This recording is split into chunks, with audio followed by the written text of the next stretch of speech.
اعوذ باللہ من الشیطان الرجیم بسم اللہ الرحمن الرحیم اللہم صلی علی محمد وآل محمد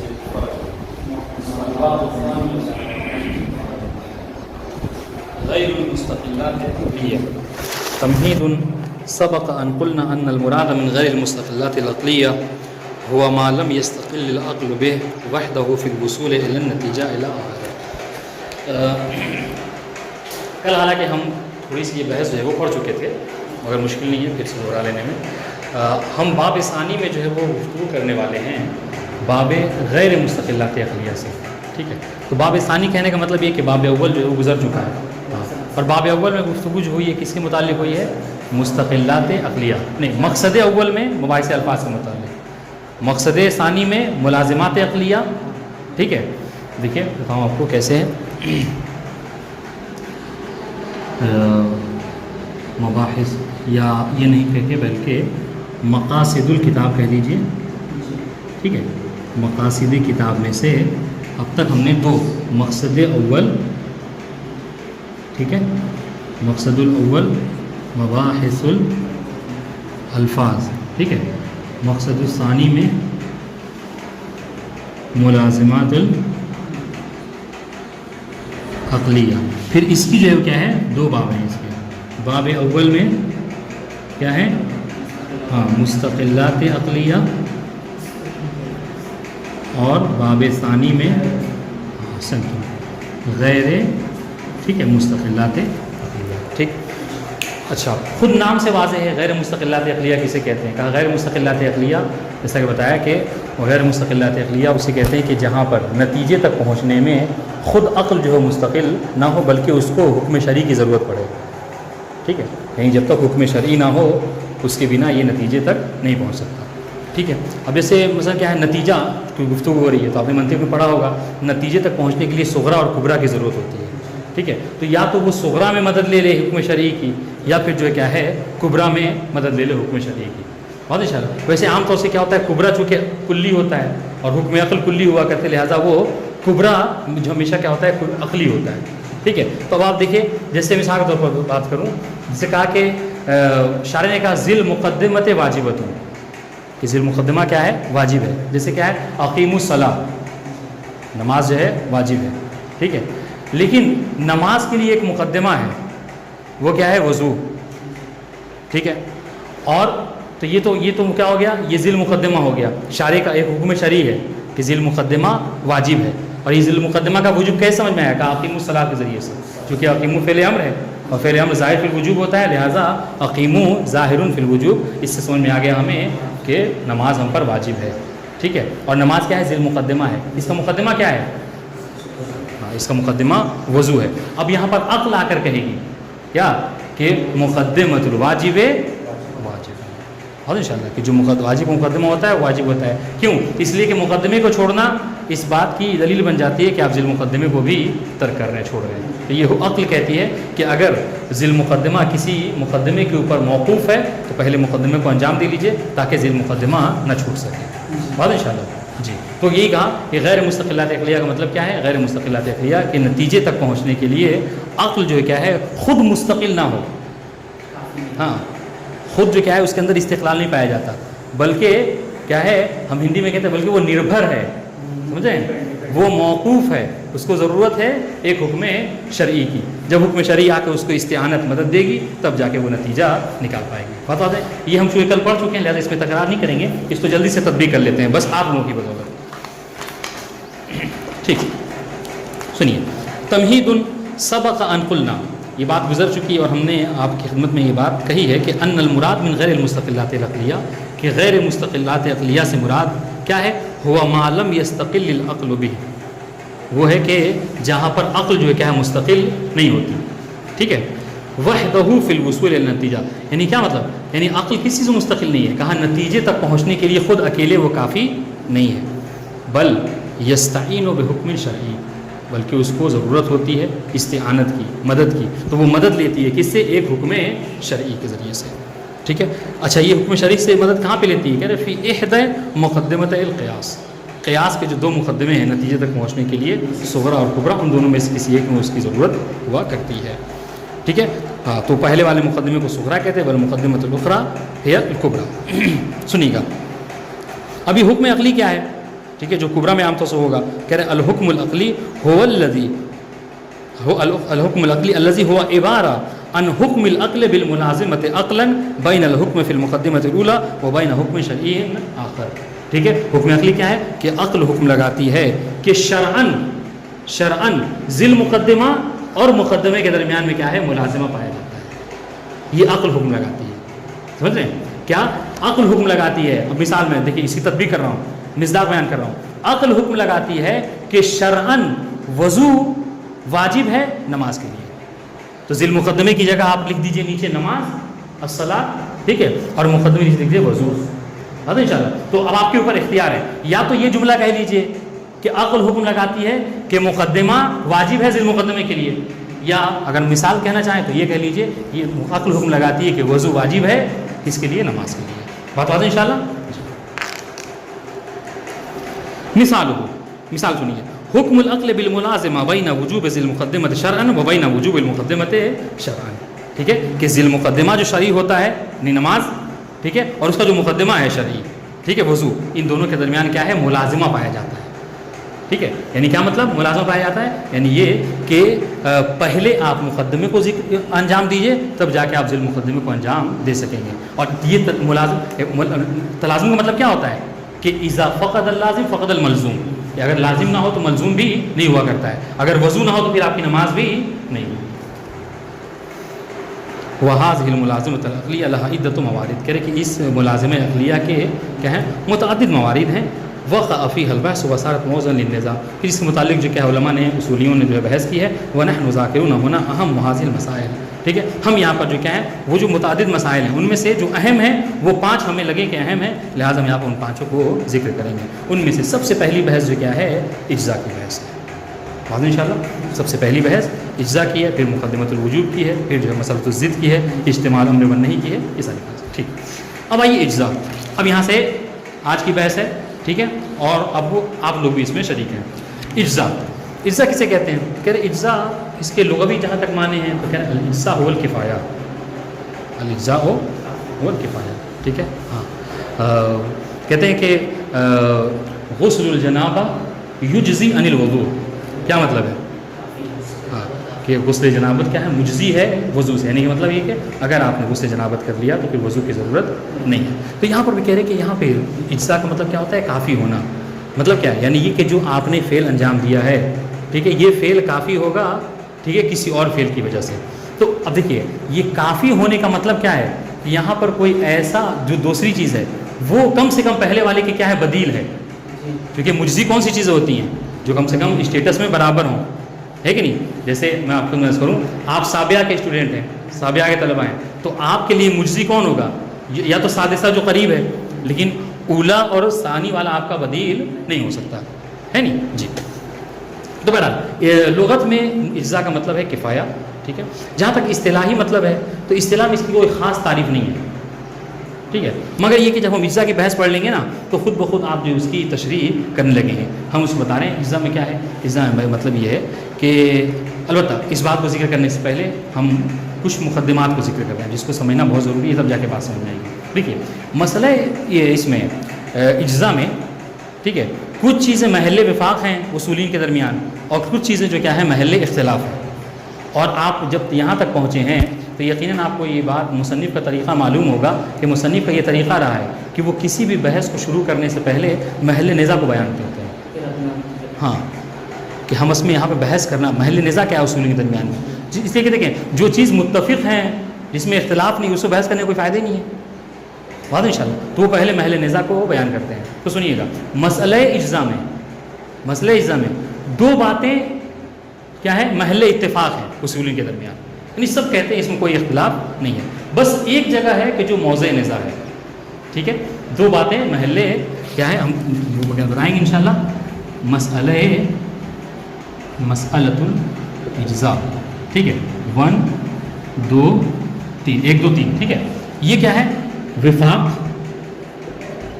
ٹھیک ہے، وفاق اور یہاں پر خلاف کہہ لیجئے یا نزاع کہہ لیجئے. ٹھیک ہے، دو چیزوں میں کیا ہے اتفاق ہے اصولین کے درمیان. پہلی چیز وہ یہ ہے، اب اس کو سمجھنے سے پہلے یہ جو میں نے لکھا ہے اس کی تشریح کرے تب جا بات سمجھ، ورنہ نہیں سمجھ آئے گی. دیکھیے یہ کیا ہے، کہا کہ امر جو ہوتا ہے مولا کی طرف سے، یہ امر کبھی واقعی ہوتا ہے اور کبھی امر کیا ہوتا ہے ظاہری ہوتا ہے. امر واقعی کسے کہتے ہیں؟ ٹھیک ہے، کہا امر واقعی یہ ہے کہ جو حکم مولا نے ہمیں دیا ہے ہمیں بھی اسی کا پتہ چل جائے. ٹھیک ہے، کہ لوح محفوظ پر بھی یہی حکم ہے اور وہی ہم اسے بھی ہمیں اس کا علم ہو جائے. اور یہ کب ہوگا؟ کہ جب قطع کے ذریعے سے، علم کے ذریعے سے ہم مسئلے کو استخراج کر لیں، عکس کر لیں. ٹھیک ہے، تو دیکھیے کہہ رہے امر جو واقعی ہے، سنیے گا اس کی بہت اہمیت ہے اس مسئلے کو سمجھنے میں. کہہ رہے امر کی دو قسمیں، امر واقعی، امر ظاہری. پھر امر واقعی میں دو چیزیں آتی ہیں، امر واقعی اولی و اختیاری اور امر واقعی ثانوی و اضطراری. ٹھیک ہے، یہاں پہ سمجھیے گا اس امر واقعی کو اولی کیوں کہتے ہیں، اس کا ترجمہ، ہاں اس کو جب اس کی تعریف پڑھیں گے سمجھ میں آ جائے گی بات. کہہ رہے ہیں کہ ہاں امر واقعی اولی اختیاری، امر واقعی اولی اختیاری. دیکھیے کیسے کہہ رہا ہوں، امر واقعی اولی اختیاری کسے کہتے ہیں؟ کہا هو المتعلق بالافعال بعناوینها الاولیہ. امر واقعی اولی کسے کہتے ہیں؟ وہ کہ جو افعال سے متعلق ہو، کیا ہے، اپنے عنوان اولی کی بنا پر. یعنی کیا مطلب؟ یعنی مثلا کہا اقیم الصلاۃ، ٹھیک ہے، بالوضو مثلا. ٹھیک ہے، کہ نماز کو کیا کرنا ہے، قائم کرنا ہے. اس کے ذریعے سے کہا بالوضو، وضو کے ذریعے. کہا جاتا ہے لا صلاۃ الا بطہور، اور طہارت آتی ہے کس سے؟ وضو کے ذریعے سے. تو اس میں نے نتیجہ لکھ دیا کہ وضو کے ذریعے سے کیا ہے، خداوند اعلیٰ ان سے نماز چاہتا ہے. تو یہ کیا ہے، یہ عنوان اولی ہے. پہلے ہم سے یہ کہا گیا ہے کہ حضور پہلے آپ وضو کیجئے، اس کے بعد ہی آپ جو ہے وہ نماز پڑھیے. ٹھیک ہے، تو یہ کیا ہے، امر اولی ہے واقعی. اور یہ اختیار کی صورت میں، سنیے گا، اور یہ اختیار کی صورت میں. اولی کیوں ہے؟ کہا کہ پہلے خداوند ہم سے یہ چاہتا ہے. ٹھیک ہے، اور اختیار کی صورت میں ہے یہ کہ جب آپ مختار، جب آپ کے پاس پانی میسر ہے، آپ وضو کر سکتے ہیں، آپ کے لیے پانی مضر نہیں ہے، تو آپ کا وظیفہ کیا ہے کہ وضو کیجئے پھر نماز پڑھیے. ٹھیک ہے، تو اب آپ یہ بات سمجھ میں آ گئی کہ اس کو اولی کیوں کہتے ہیں اور اختیاری کیوں کہتے ہیں. واقعی کیوں کہتے ہیں یہ بھی ہم نے بیان کیا. واقعی سے کہتے ہیں کہ حقیقت میں بھی یہی ہے. ٹھیک ہے جی. اچھا، یہی امر واقعی ثانوی و اضطراری ہوتا ہے کبھی کبھی. جب یہ سمجھ گئے تو کیا هو المتعلق بالافعال بعناوینها الثانویہ، یہ افعال سے متعلق تو ہوتا ہے لیکن یہ کیا ہے، عناوین اولیہ بھی بنی. خداوند عالم نے ہم سے پہلے یہ نہیں کہا. ٹھیک ہے، اصل کیا ہے، الصلاۃ مع التیمم. ٹھیک ہے، فلم تجدوا ماء فتیمموا صعیدا طیبا، یہ کہا گیا خداوند عالم نے. ٹھیک ہے، تو کہا کہ آپ ہم سے، اللہ تعالیٰ نے کہا ہے، حکم ہے کہ آپ جو کیا ہے تیمم کر کے نماز پڑھیے، مگر کب؟ ہاں، فلم تجدوا ماء فتیمموا صعیدا، جب پانی نہ ملے تب آپ کیا ہے تیمم کر کے نماز پڑھیے گا. تو تیمم کا بھی حکم خداوند عالم نے، اس لیے ہم نے کہا کہ یہ بھی امر پروردگار ہے. ٹھیک ہے، اور یہ بھی واقعی ہے. لیکن سنیے گا، لیکن یہ اولی نہیں ہے، ثانوی ہے. پہلے کہا تھا کہ وضو کرنا ہے، اب ہم وضو نہیں کر سکتے، مجبور ہیں، تو یہ دوسرے اس میں ہے. کہا کہ آپ نماز تو نہیں چھوڑ سکتے، لہذا آپ کیا کیجئے، ثانوی حکم ہے آگے ہم آپ کے لیے دے رہے ہیں کہ آپ تیمم کر کے نماز پڑھ لیجیے. اچھا، یہ اضطراری ہے، ثانوی اولی کے مقابلے میں سنیے گا، اور اضطراری اختیاری کے مقابلے میں. سمجھ رہے ہیں کہ یہ اضطراری ہے، ابھی نہیں کیا، یعنی اس کا دائرہ وسیع نہیں ہے. 4 گھنٹے 5 گھنٹے کے بعد، 1 دن 2 دن کے بعد، جیسے ہی آپ کو پانی میسر ہو جائے گا، آپ کا حکم یہ ہے کہ آپ تیمم وضو کے ساتھ ہی نماز پڑھ لیں. واضح ان شاء اللہ. ٹھیک ہے، سنیے گا. تو کہہ رہے ہیں هو المتعلق بالافعال بعناوینها الثانویہ، یہ عناوین ثانوی کے طور پر افعال سے کیا، افعال سے متعلق ہوا کرتا ہے. ٹھیک ہے، اس کی مثال الصلاۃ مع التیمم. بات واضح ہوگی انشاءاللہ. اب آئیے پھر امر کی دوسری قسم ہے امر ظاہری. واضح، امر ظاہری. اب یہ ظاہری کس کے مقابلے میں ہے؟ واقعی کے مقابلے میں. ٹھیک ہے، امر واقعی میں کیا تھا، ابھی سنیے گا. واقعی میں کیا تھا، ہم نے کہا امر واقعی میں یہ ہوتا ہے کہ جو حکم پروردگار عالم کے نزول لوح محفوظ پر ہے اس کا ہمیں علم ہو گیا تھا، قرآن مجید کی نسخ سے، ائمہ معصومین کی صریح روایت سے علم ہو گیا تھا. لیکن کبھی کبھی ایسا ہوتا ہے کہ جو حکم پروردگار ہے نا، اس کا ہمیں علم نہیں ہوتا. ہمیں سنا دینی مجتہد کو، فقیہ کو، ٹھیک ہے، علم نہیں ہوتا. جیسے اس کی مثال عام طور سے شیخ باقر ادوانی دیتے ہیں، کس کی، وہ شربت التتن، یعنی کیا کہتے ہیں، وہ سگریٹ وغیرہ پینے کا. اس زمانے میں نہیں تھی یہ چیزیں. آج کل فلائٹ کا، بینکنگ کے یہ سب مسائل ہیں، اس زمانے میں نہیں تھے. ٹھیک ہے. تو ابھی مجتہد کو اس بارے میں نہیں جی، ابھی کرپٹو کرنسی مطلب جدید میں سب چیزیں چل رہی ہیں بات ان شاء اللہ. تو اس کا جو واقعی حکم ہے یہ فقیہ کو نہیں معلوم ہے، لیکن ہاں ہمیں یوں ہی چھوڑا بھی نہیں گیا ہے. ہمارے لیے کیا ہے، کچھ اصول پائے جاتے ہیں، اصالۃ الحلیہ، اصالۃ الجواز، استصحاب، براءت، احتیاط، یہ سارے اصول ہیں. تو فقیہ کیا کرتا ہے، جب اس کو واقع کا علم نہیں ہوتا، ٹھیک ہے، اور یہ ساری چیزیں ہیں، کرپٹو کرنسی سے معاملہ ہو رہا ہے، لوگ سگریٹ پی رہے ہیں، تو اس کو حکم تو بیان کرنا ہے. تو اب وہ حکم واقعی تو نہیں معلوم ہے اس کو، تو نہیں بیان کر سکتا. تو حکم ظاہری بیان کرتا ہے کس کے ذریعے سے، یعنی اصول وغیرہ کو جاری کرنے کے ذریعے سے. ٹھیک ہے، کبھی استصحاب جاری کرتا ہے، دکھتا ہے کہ یہاں استصحاب کا مورد ہے، استصحاب جاری کر دیتا ہے. کبھی کیا ہے، تخیر جاری کرتا ہے، کبھی احتیاط جاری کرتا ہے. بہرحال تو سنیے گا تو جب امر واقعی، ٹھیک ہے، واقعی حکم کا پتہ نہ ہو، ٹھیک ہے، تو کیا ہوتا ہے، فقیہ حکم ظاہری کرتا ہے. اب حکم ظاہری تعریف کیا ہے، هو المتعلق بالافعال عند الجہل او الشک فی الحکم الواقعی.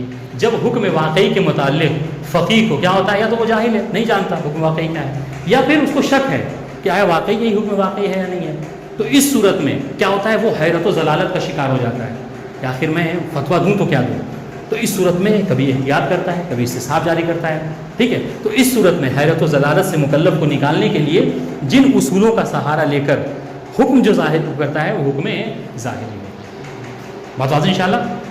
ٹھیک ہے، اب سنیے، یہ بات اگر واضح ہو گئی، اب دیکھیے بہت آسانی سے یہ باتیں آپ کو سمجھ میں آ جائیں گی.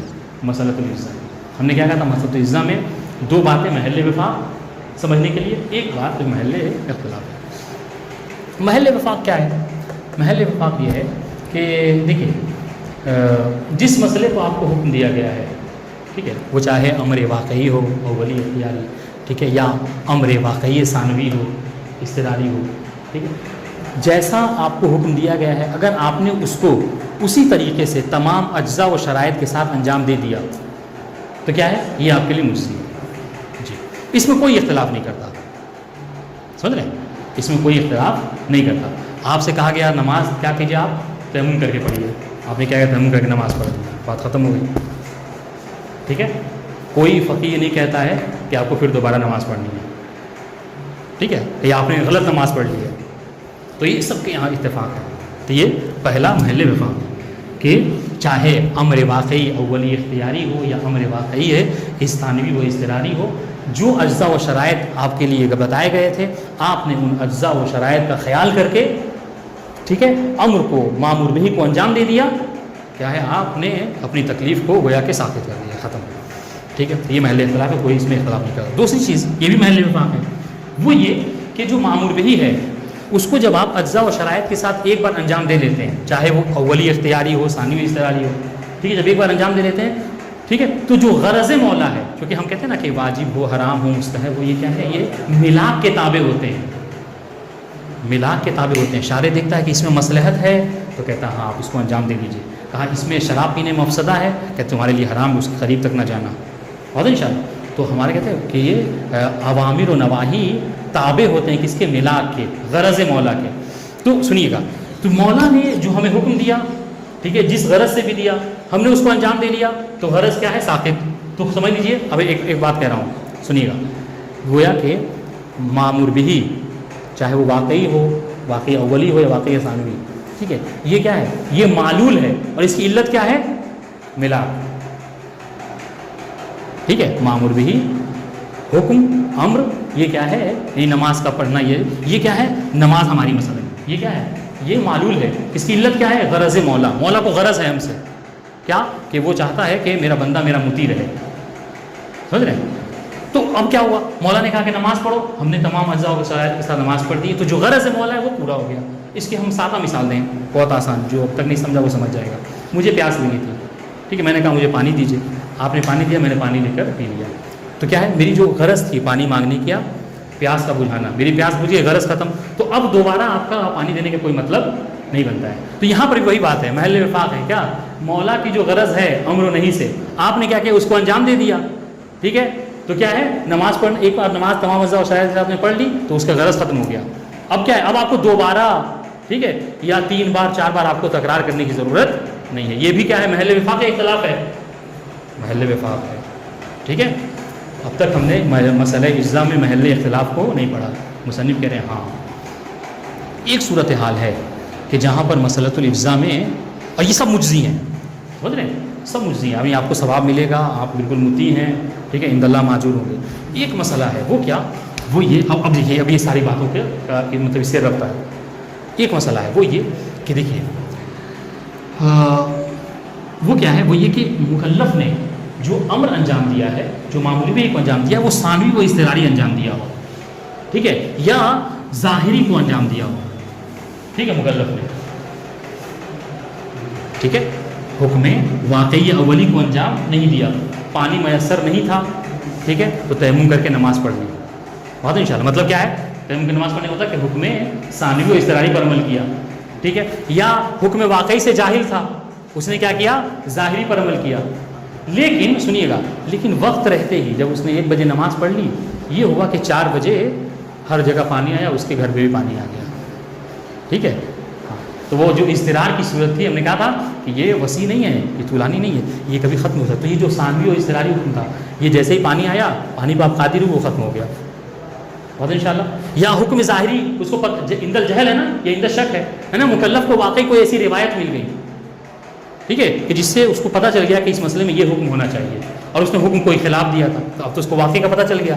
تو یہی کہنا چاہ رہے ہیں، سنیے گا، یہی کہنا چاہ رہے ہیں کہ اگر مکلف، ٹھیک ہے، حکم ثانوی و اضطراری پر عمل کرے، اور وقت رہتے ہوئے، سنیے گا، وقت رہتے ہوئے اسے حکم اولی و اختیاری کے اوپر وہ قادر ہو جائے، یا خارج وقت میں قادر ہو جائے، ٹھیک ہے، یا مکلف حکم ظاہری پر عمل کرے، ٹھیک ہے، اور اس کو وقت رہتے ہوئے یا خارج وقت میں وہ قادر ہو جائے، عالم ہو جائے، کس کا، حکم واقعی.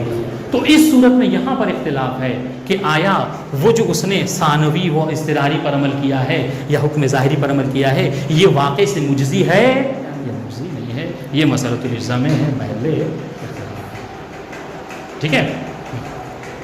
یہ بات سمجھ میں آ گئی. اب ذرا دیکھیں، میں اس کا وہ آپ کو صیغہ لکھ دوں، کیا بولنا ہے سر، چلیے اس پہ لکھ دیتا ہوں. حلیل، سنیے گا، حلیل اتیان المأمور بہ، ٹھیک ہے، علی وجہ یقتضی الاجزاء ام لا. یہ سوال ہے کہ معمول بہی کا، اب یہ معمول بہی کیا ہے، یہاں پر آپ کو تصور کرنا ہے، معمول بہی یا تو ثانوی ہے، ٹھیک ہے، یا پھر کیا ہے، ظاہری ہے، ٹھیک ہے. معمول بہی کو آپ نے ثانوی یا ظاہری کی صورت میں انجام دیا ہے، ٹھیک ہے، تو یہ معمول بہی کا انجام دے لینا ثانوی اور ظاہری صورت میں، ٹھیک ہے، یقتضی الاجزاء، یہ مجزی ہے یا مجزی نہیں، یہ کس سے، حکم اولی سے، حکم واقعی سے. یہ محل خلاف ہے، تو یہاں پر یہ محل نظام ہے. بات آتا ہے انشاءاللہ. اب دیکھیے گا،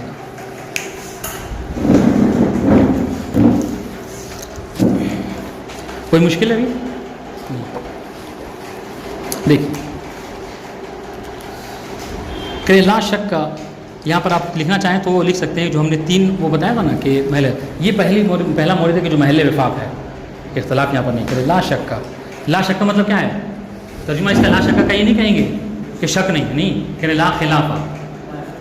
ہاں، لا شک یعنی لا خلافہ بین الاصولیین والفقہاء، ٹھیک ہے. ہاں، اصولی درمیان میں کوئی اختلاف نہیں ہے، کیا، فی ان المکلف اذا فعل بما امر به مولاہ علی وجہ المطلوب، کہ جب مکلف، ٹھیک ہے، مولا نے جس طریقے سے اس سے طلب کیا تھا، اگر مکلف نے اسی طریقے سے امر کو انجام دے دیا، ٹھیک ہے.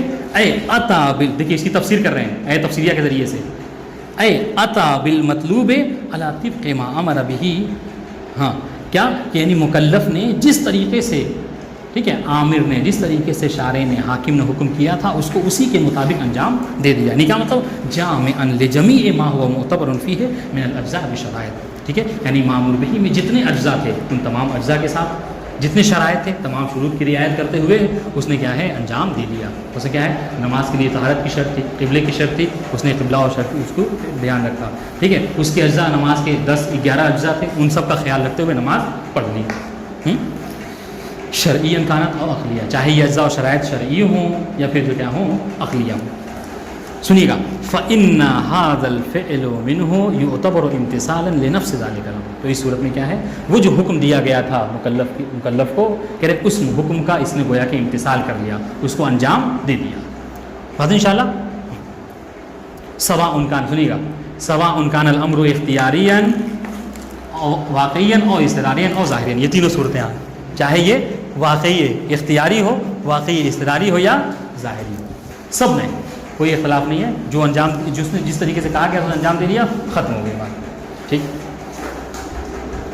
کہ ولیس فی ھذا خلاف او یمکن ان یقع فی الخلاف، کہ اس میں کوئی اختلاف نہیں ہے اور کہ اختلاف ہونا بھی نہیں چاہیے، کسی کو اختلاف کرنے کا حق بھی نہیں. بھائی جو اس نے کہا تھا، ہم نے کہا پانی دیجیے، آپ نے پانی دے دیا، پی لیا، ختم ہو گئی بات، ہے نا. اس طریقے سنیے گا، وقضا لا شک، یہ دوسرا مورد جو ہم نے کہا تھا کہ 3 مورد ہے، یہ بھی موضع وفاق ہے. وقضا لا شک یعنی لا خلاف، اس طریقے سے اختلاف نہیں ہے اس چیز میں کہ ہاں دیکھیے اس کی تشریح بھی کر دی انہوں نے. وقضا لا شک، میری بات کی تائید، ولا خلاف فی ان هذا الامتثال على تلك الصفات یجزی و یکتفی به عن امتثال آخر، اور اس میں بھی کوئی اختلاف نہیں ہے کہ جب اس نے تمام اجزاء و شرائط کے ساتھ مامور به کو انجام دے دیا ہے تو بس وہی ایک کافی ہے، اب اس کو دوبارہ انجام دینے کی امتثال آخر یعنی دوبارہ انجام دینے کی ضرورت نہیں ہے نہیں ہے؟ ہے نہیں ہے جی. سنیے گا، لأن المکلف حسب الفرض قد جاء بما علیہ من التکلیف علی الوجہ المطلوب. کیوں ضرورت نہیں دوبارہ انجام دینے کی؟ کہ اس لیے کہ مکلف نے جو جیسا چاہیے تھا مولا کو، ہے نا، وہ مطلوب کو ایسا جیسا تھا ویسا اس کو انجام دے دیا ہے، وکفا، اور یہی چیز جو کیا ہے کافی بھی ہے. ٹھیک ہے، یعنی گویا کہ یہاں پر زبان دیگر یہ کہیے کہ مکلف مولا کی جو غرض تھی، ہے نا، وہ غرض پوری ہو گئی ہے. وحینئذ یسقط الامر الموجہ الیہ، اس صورت میں کیا ہوگا؟ اس صورت میں وہ جو مطلوب معمور بہی کے لیے جو امر آیا تھا وہ امر بھی جو کیا ہے ساقط ہو جائے گا. یہ وجہ ہے بعض فقہاء انجام کہتے ہیں کہ ایک بار اگر کسی نے نماز پڑھ لی ہے اس کو دوبارہ نماز پڑھنا کیا ہے جائز نہیں ہے، بدعت کہتے ہیں. بات ہے انشاءاللہ. ہاں کیوں؟ اس لیے کہ جو نماز کا امر تھا آپ کے پڑھ لینے سے ساقط ہو گیا. ٹھیک ہے، لأنه قد حصل بالفعل ما دعا الیہ وانتہا امدہ، اس لیے کہ جب اس نے مامور بہی کو انجام دے دیا، ٹھیک ہے، علی وجہ المطلوب، تو لأنه قد حصل بالفعل ما دعا جس کے لیے اس کو دعوت دی گئی تھی، ہے نا، وہ حاصل ہو گیا. وانتہا امدہ، اس کی مدت بھی ختم ہو گئی. ٹھیک ہے، مکلف آپ نے کہا تھا غلام سے پانی لانے کو، بازار جانے کو، اس نے بازار جا کر آپ کا کام کر دیا، بات ختم ہو گئی. ٹھیک. وَيَسْتَحِيلُ أَن يَبْقَ بَعْدَ حُصُولِ غَرَضِهِ وَمَا كَانَ قَدْ دَعَا إِلَيْهِ. بات انشاءاللہ. ہاں، اور کہہ رہے کہ اور محال ہے کہ اس کا غرض اب بھی باقی رہے، اس لیے کہ جو غرض تھا امر کا وہ تو پورا ہو گیا ہے، تو پھر بھی آپ کہیں کہ غرض نہیں، پھر بھی پانی لے کے آؤ، پھر اس کا کوئی مطلب اب نہیں کرتا.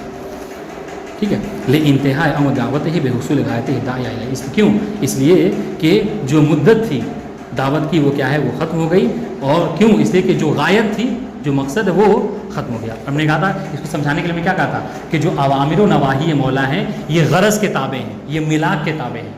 سمجھ رہے ہیں؟ تو جب آپ نے انجام دے دیا تو ملاک ختم ہو گیا. ہاں ایک صورتحال ہے، ٹھیک ہے، کہہ رہے کہ ہاں ابھی بھی کوئی یہ کہہ سکتا ہے کہ نہیں اس کو چاہیے کہ دوبارہ انجام دے، مگر کب؟ کہہ رہے وہ اس وقت کہہ سکتے ہیں کہ جب ہم کیا ہے معلول کے بلا علت کے ہونے کے قائل ہو جائیں. جبکہ ایسا نہیں ہوتا ہے، معلول کے لیے کسی نہ کسی علت کا ہونا ضروری ہوتا ہے. ٹھیک ہے، تو امر ہو یا نہیں ہو، اس کی علت کیا تھی؟ غرض مولا، مصلحت و مفسدہ. جی، اب جو علت پوری ہو گئی ہے. ہاں مگر یہ کہ اگر کوئی کہے کہ نہیں معلول بنا علت کے حاصل ہو سکتا ہے تو پھر آپ اس کے قائل ہو سکتے ہیں. اور انشاءاللہ جی ہاں، الا اذا جوز المحال، اور وہ ہوا، اور وہ محال وہ کیا ہے؟ وہ ہوا کی کہاں پلٹے گی؟ ہاں، ہوا کی ضمیر کہاں پلٹے گی؟ سنیے پھر سے، الا اذا جوزنا المحال وهو حصول المعلول بلا الا. جی آپ بتائیے، خوب غور کر رہے ہیں آپ کتاب میں، کہاں تک پہنچے؟ الا اذا جوزنا المحال وهو، ہوا کس میں کہاں پلٹائیں گے؟ ہاں تو بتائیے.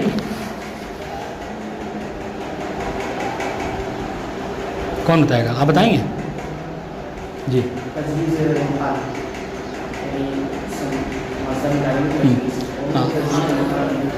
جی ہاں، محال کی طرف پلٹائی، تجویز محال، بات صحیح ہے. ٹھیک ہے، ہاں حسن. تو مگر یہ کہ جب آپ کیا ہے محال کے قائل ہو جائیں، اور محال وہ کیا ہے؟ محال یہ ہے کہ معلول ہو اور اس کی علت نہ ہو.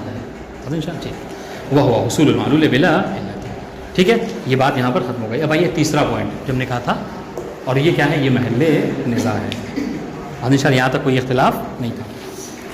وَإِنَّمَا وَقَعَ الْخِلَافُ أَوْ يُمْكِنْ أَنْ يَقَعَ، اختلاف واقع ہوا ہے یا پھر ممکن ہے کہ واقع ہو بھی جائے. وہ کیا، فی مسئلۃ الاجزاء کے محض مسئلے میں، فیما اذا کان هناک امران، جب یہاں پر کیا ہوں دو امر ہوں. دو امر کون کون سے؟ ایک امر اولی واقعی، ٹھیک ہے، اور ایک امر ثانوی اضطراری، یا پھر ایک امر واقعی اور ایک امر ظاہری. یہ دیکھیے عبارت میں بیان کریں گے. شیخ مظفر کی اچھی بات یہ ہے کہ یہ اپنی بات کو بہت پھیلا کر بیان کرتے ہیں، سمجھ رہے ہیں؟ ہاں، بے عبارت اخری و بے عبارت اوضح، سمجھ رہے ہیں؟ تو پہلے 9 مورد میں کسی کو نہ سمجھ میں آئے تو دوسرے تیسرے میں سمجھ میں بات آ جاتی ہے. تو دیکھیے بات کم ہے لیکن اس کو بہت زیادہ عبارت سے. ہاں سنیے، تو مسئلہ اجزا میں جو اختلاف ہو سکتا ہے وہ یہاں پر ہو سکتا ہے کہ جب کیا ہوں دو امر ہوں، ٹھیک ہے.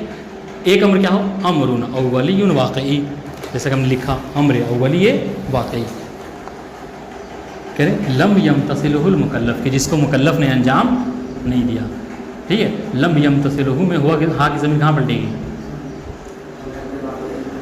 ہاں پورے سب کی طرح امر اولی واقعی، کہ جس کو مکلف نے انجام نہیں دیا. کیوں نہیں انجام دیا؟ آسان. تو اگر اس کی طرف پلٹائیے، کیا کہتے ہیں، امر ثانوی کو اس نے اگر انجام دیا ہے تو وہ اس لیے انجام نہیں دیا کہ چونکہ حالت اضطرار تھی، اس کو پانی میسر نہیں تھا. ٹھیک ہے، اور اگر امر ظاہری کو اس نے انجام دیا ہے تو اس کو واقع کا علم نہیں تھا. ٹھیک ہے جی. دیکھیے کہہ رہے ہیں اما لتعذرہ علیہ او لجہلہ بہ، کیوں؟ یا تو وہ امر اولی واقعی کے متعلق کیا ہے معذور تھا، پانی نہیں تھا اس کے پاس کہ وہ وضو کرتا، یا پھر کہ نہیں اس کو واقعی کا علم ہی نہیں تھا ظاہری والی صورت. ٹھیک ہے، تو یہ وامر ثانوی، یہ امر ثانوی یہ عطف کہاں کریں گے؟ احسن. تو ہاں اذا کان هناک امران، تو ایک امر کیا ہے امر اولی واقعی و امر ثانوی اضطراری. و امر ثانوی اما اضطراری فی صورت تعذر الاول. تو یہ امر ثانوی جو ہے، سنیے گا، یہ جو امر ثانوی ہے یا تو یہ اضطراری ہوگا پہلی والی صورت میں. پہلی صورت میں مطلب کیا ہے؟ یہ پہلی فی صورت تعذر الاول، اس اول سے کیا مراد ہے یہاں پر؟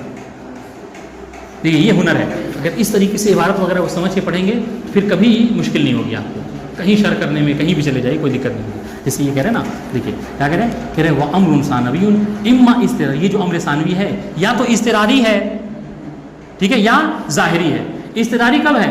فی صورت تعذر الاول، ہاں کہ جب وہ امر واقعی اولی کے متعلق کیا ہے وہ معذور ہے، پانی نہیں ہے اس کے پاس کہ وضو کرے گا. وہ اما ظاہری، یا پھر یہ جو امر ثانوی ہے یہ ظاہری ہے. یہ کب ہے؟ کہ فی صورت الجہل، جب وہ جہل کی صورت حال ہے بالاول، پہلے والے سے، یعنی امر وہ اس کو واقع کا پتہ نہیں. فإنه، سنیے گا، فإنه إذا امتثل المکلف هذا الامر الثانوی الاضطراری او الظاہری، تو اس صورت میں کہ جب مکلف نے امر ثانوی کو انجام دیا، اب وہ امر ثانوی چاہے کیا ہو، ظاہری ہو یا پھر اضطراری ہو، ٹھیک ہے. ثم زال العذر، دیکھیے گا اگر یہاں تک کہ رک جائیں گے آپ تو یہ محل وفاق ہے، اختلاف ہے، وفاق ہے. احسن. تم اگر یہاں تک کہے کہ آپ خاموش ہو گئے کہ مکلف نے کیا ہے اس پر حکم آیا تھا امر ثانوی کا اور اس نے اس کو انجام دے دیا، تو کہہ رہے یہاں پہ کوئی اختلاف نہیں ہے، جو اس کو کہا گیا تو اس نے کر لیا، پھر مطلب بات کیسی؟ ہاں کہہ رہے یہ مجزی ہوگا. مسئلہ کیا ہے، اس نے انجام دے لیا اور جو صورت اول ہے اس پر پھر قادر ہو گیا، سمجھ لیں، تیمم کر کے نماز پڑھ لی اور پانی اس کو میسر ہو گیا. تو اب یہاں پر سوال ہے کہ یہ جو اس نے تیمم کر کے نماز پڑھی ہے یہ وہی کافی ہے یا نہیں، اس کو پھر سے وضو کر کے دوبارہ نماز پڑھنی ہے؟ وقت ہے تو اعادہ، خارج وقت میں قضا ہو. ٹھیک جی. ثم زال العذر والاضطرار او زال الجهل وانکشف الواقع. اس وقت میں کیا ہے، یعنی پہلی صورت میں لیجیے، ٹھیک ہے، تو کیا ہوا کہ اس کو عذر جو ہے وہ ختم ہو گیا، ٹھیک ہے، اضطرار ختم ہو گیا، پانی پہ وہ قادر ہو گیا. اور زال الجهل وانکشف الواقع، یا جہل اس کا دور ہو گیا اور واقع کا اس کو علم ہو گیا. ٹھیک ہے، تو اس صورت میں صح الخلاف ہو. یہاں پر کیا ہے، اختلاف درست ہے، صحیح ہے. کیا کہ فی کفایت ما اتی به امتثال للامر الثانی ان امتثال الامر الاول، کہ یہ جو امتثال ثانی اس نے انجام دیا ہے، ٹھیک ہے، اضطرار کی صورت میں یا ظاہری کی صورت میں، یہ کیا مجزی ہوگا امر اولی سے، واقع سے، یا مجزی نہیں ہوگا؟ یہ اختلاف ہے. بات ان شاء اللہ. وَإِجْزَاؤُهُ عَنْهُ إِعَادَةً فِي الْوَقْتِ وَقَضَاءً فِي الْخَارِجِ.